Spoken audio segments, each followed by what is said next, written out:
अगर अभी तक आपने द वॉइस को सब्सक्राइब नहीं किया है तो प्लीज़ अभी हिल लाइफ मल्टी स्पेशलिटी हॉस्पिटल, जो कि अपने आप में एक पूरा हेल्थ सिस्टम है, जहां एग्जीक्यूटिव वार्ड के साथ चैरिटेबल वार्ड भी है, जिसमें मुख्यमंत्री स्वास्थ्य कोष योजना के तहत ज़रूरतमंदों का भी इलाज होता है। गर्भवती महिलाओं को रजिस्ट्रेशन करवाने पर नॉर्मल डिलीवरी 8,000 रुपये और सीजेरियन केवल 25,000 रुपये में दवाइयों के साथ की जाती है। हिल लाइफ हॉस्पिटल में सभी इंश्योरेंस कंपनी की कैशलेस फैसिलिटी है। हिल लाइफ हॉस्पिटल की 2 और नई ब्रांचेस शुरू होने जा रही है, एक थाने भिवंडी हाईवे मानकुली नाके पर और दूसरी गैबी नगर भिवंडी में। हिल लाइफ हॉस्पिटल का पता है Samad avenue building, first floor, Azmi bakery, Kalyan road, Bhiwandi. दोस्तों, आप सभी जानते हैं भिवंडी शहर में टोरेंट पावर के विरोध में कई आंदोलन किए जा रहे हैं, कई तरह के विवाद भी हुए, कई लोगों पर मामले भी दर्ज हुए और अब 15 अगस्त को एक और आंदोलन शुरू किया जा रहा है। आज एडवोकेट किरण चिन्ने ने टोरेंट भगवा समिति की तरफ से एक प्रेस कॉन्फ्रेंस ली, जहां पत्रकारों को संबोधित करते हुए एडवोकेट किरण चिन्ने ने कहा कि आने वाली 15 अगस्त स्वतंत्रता दिवस के अवसर पर महाराष्ट्र शासन के बिजली अधिकारियों को एक कंज्यूमर नोटिस भेजा जाएगा, जहां सभी टोरेंट के उपभोक्ता अपने द्वारा अधिकारियों को नोटिस जारी करेंगे, जिस पर एकमेव मांग रहेगी कि टोरेंट पावर हटाकर दोबारा MSCB लाया जाए। साथ ही कहा ये 1 से 1.5 महीने की प्रक्रिया है, जिसका आगाज़ 15 अगस्त से होगा। क्या कहा किरण चिन्ने ने प्रेस कॉन्फ्रेंस में, आइए सुनते हैं। स्वातंत्र के आज़ादी को 75 साल पूरे हो गए। हम अमृत महोत्सव गए साल भी मनाए और इस साल भी मनाना चाहते हैं। उस दिन हम आज़ादी के गाने तो गाएंगे, उसी के साथ जिन्होंने आज़ादी के लिए अपना जीवन समर्पित किया, जिनको शहादत मिली, उनको हम इस भव्य सम्मेलन से शतशः नमन करेंगे, आज़ादी के गाने गाएंगे, लेकिन उसी के साथ टोरंटो चले जाओ का नारा भी देंगे। इस तरह का ये आंदोलन होगा। ये जो आपका मुहिम है, इसमें क्या अन्य दल के लोग भी आपके साथ हैं? ये कोई राजनीतिक आंदोलन हम नहीं कर रहे हैं। जो चाहता है कि ये जनता का आंदोलन है, जनता के ऊपर टोरेंट कंपनी अन्याय कर रही है, तो उस अन्याय के खिलाफ में लड़ना चाहिए। लोगों को सस्ती बिजली मिलनी चाहिए, लोग जो टोरेंट से परेशान है उनकी परेशानी दूर होनी चाहिए। तो मुझे लगता है बंगले से रहने वाला और नीचे झोपड़ी में रहने वाला सबकी परेशानी है, तो भिवंडी को टोरेंट से आज़ाद करना ये सबका मुझे लगता है कर्तव्य है। इस कर्तव्य भावना से कोई भी अगर हमसे जुड़ता है तो उसका स्वागत है। ये समिति नॉन पॉलिटिकल समिति है, हम चाहे किसी भी पार्टी में काम कर रहे हो, लेकिन इस समिति के तहत ही हम आंदोलन कर रहे हैं, तो जो भी आना चाहते हैं उसका स्वागत है। सर, पिछली बार आप लोगों ने एक मोर्चा निकाला था, धरना दिया था, जिस तरीके से आप लोगों की भीड़ जमा हुई थी, आपने जिस तरीके से लेटर दिया था शासन को, क्या अपडेट है? उन्होंने उसका एक्सप्लेनेशन दिया है, लेकिन वो एक्सप्लेनेशन कायदे के तहत नहीं है। हम उनसे बात ही नहीं करना चाहते, हम शासन से ही बात करना चाहते हैं, क्योंकि शासन ने उनको यहाँ लाया है।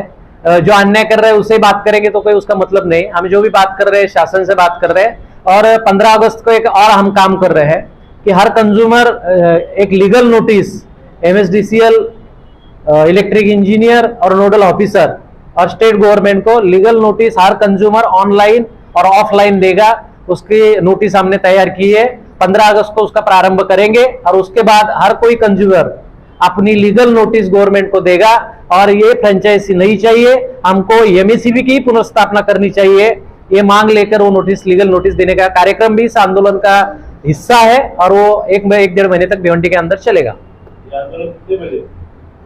ये आंदोलन दोपहर 3 बजे है। सर, जैसे कि 14 जुलाई को एक आंदोलन किया गया, उसके बाद में 21 जुलाई को, जिसमें कि इतनी ज्यादा लोग मौजूद थे, लेकिन उसके बाद में अलग अलग जो समिति बनी है, तो क्या आपको लगता है अलग अलग समिति के द्वारा ये टोरेंट भाग जाएगा? देखो, हर एक को आंदोलन करने की आज़ादी है। हम जिस वे से जा रहे हैं, हम लीगल वे से भी जा रहे हैं और जनता का आंदोलन भी, रास्ते सड़क की लड़ाई भी लड़ रहे हैं। तो मुझे लगता है कि अपने अपने प्रयास कर रहे हैं तो उनको करने दो। अगर उनको हमारे प्रयास सही लगते हैं तो हमारे साथ आएंगे, क्योंकि हम लीगल मुद्दा भी लेके चल रहे हैं और रास्ते की लड़ाई भी कर रहे हैं। और लोगों ने हम पे जो 21 तारीख को विश्वास दिखाया है, उस विश्वास को हम तोड़ेंगे नहीं। हम आखिर तक, जब तक टोरंटो नहीं जाती तब तक ये समिति टोरंटो के खिलाफ आंदोलन करते रहेगी, ये बताना भी चाहते हैं। सर, आपका आंदोलन जो है हिंसा के बेस पे रहता है या अहिंसा के बेस पे रहता है? हम इस तमाम मोर्चे और धरने की वजह से कुछ कर्मचारियों को बहुत बुरी तरीके से मारा गया। देखो, हम हिंसा का कभी समर्थन नहीं करेंगे। हम अगर कॉन्स्टिट्यूशन को मानते हैं, यहाँ के कायदा सुव्यवस्था को मानते हैं, तो जो भी आंदोलन होगा वो डेमोक्रेटिक पद्धति से होगा, वो शांति से होगा। किसी भी तरह का हिंसा का समर्थन हमारा समिति नहीं करती और आगे चल के भी नहीं किया जाएगा। और टोरेंट को भगाना ये सॉल्यूशन है या इसका कोई ऑल्टरनेट लाना ये सॉल्यूशन? नहीं, हमारा ये कहना है कि हमको प्राइवेटलाइजेशन पे बिल्कुल भरोसा नहीं है। आप कल देखोगे, कल बंबई में अडानी ने प्रीपेड सिस्टम लाया है, रिचार्ज सिस्टम। आप रिचार्ज जितने रुपए करोगे उतना दिन लाइट रहेगा, बाद में मीटर निकाल के लिए जा सकते हैं। तो मुझे लगता है बिजली, पानी, घर और शिक्षा ये मूलभूत अधिकार है हर इंसान के, और भारत का संविधान कहता है ये सारी सुविधाएं शासन को देनी चाहिए। अगर इस तरह का प्राइवेटलाइजेशन का पुरस्कार अगर शासन करती है तो हम उसका विरोध करेंगे। हम चाहेंगे कि एमएससीबी की ही पुनर्स्थापना हो, क्योंकि ये जिम्मेदारी सरकार की है कि सस्ते दाम में बिजली हमको वो दे। क्या ये जैसे अगर ये टोरेंट के जाने से पहले अगर अन्य कंपनियां यहाँ पर आती, उनके आने के बाद ही टोरेंट का जाना संभव होगा? देखो, हमारी मांग है कि हमको सस्ती बिजली मिलनी चाहिए। अभी उसका अल्टरनेटिव गवर्नमेंट क्या ढूंढती है वो गवर्नमेंट का काम है, उसका अल्टरनेटिव तो हमने ढूंढेंगे। लेकिन जो भी हमारी जो मांग रहेगी वो यही रहेगी कि एमएससीबी की पुनर्स्थापना होनी चाहिए, क्योंकि सस्ती बिजली देना ये गवर्नमेंट का काम है, ना कि प्राइवेट कंपनी का। सर, आपने कहा कि एमएससीबी आना चाहिए। यस, एमएससीबी आना चाहिए। लेकिन जब यहाँ पे एमएससीबी थी, जो आज भिंडी शहर के उद्योगपति है, उन्होंने बिजली चोरी करके इतना लॉस कर दिया था, तभी यहाँ पर अल्टरनेट टोरेंट पावर आया। देखो, हम जब प्राइवेटलाइजेशन किया था तब हम 10वें नंबर पे थे, हमारे से दूसरे जिला 9 नंबर आगे थे, लेकिन सबसे पहले भिवंडी को चुना गया। आज भिवंडी की आप बिजनेस देखोगे, लूम नगरी जिसको कहा जाता था, जिसको आज हम गोडाउन की नगरी कहते हैं, तो ये सब पूरे बिजनेस तहस नहस हो गए। अभी ठीक है, अभी जो सुधार आया है या इंफ्रास्ट्रक्चर बना है बिजली के लिए, तो एमएससीबी में हाथ में देगा तो अच्छे से काम हो सकता है। सर, कुछ चेहरे नजर नहीं आ रहे हैं जो टोरेंट पावर के मुद्दों को लेकर आगे बढ़े हुए थे, आज क्यों गायब है? कौन चेहरे? पूछो ना, डायरेक्ट नाम लेके पूछो।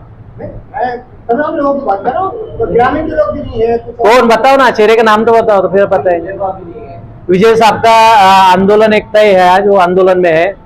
शादाब उस्मानी के बच्चे का कुछ प्रॉब्लम हुआ है, इसलिए शादाब उस्मानी स्कूल में है, और जावेद आजमी साहब जो है वो कालेर में ट्रैफिक में फंसे हैं, तो इसलिए नहीं है। ऐसा कुछ नहीं, हमारे में सब एकता है।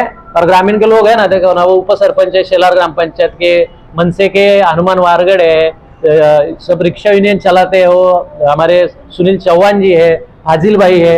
अभी लूम नगरी में जो काम करते हैं विशेष करके मल्लेशम कुंडी, वो भी है साथ में। अजिंक्य गायकवाड़ है, रिक्शा वाले इरफान भाई, प्रदीप बोड़के है।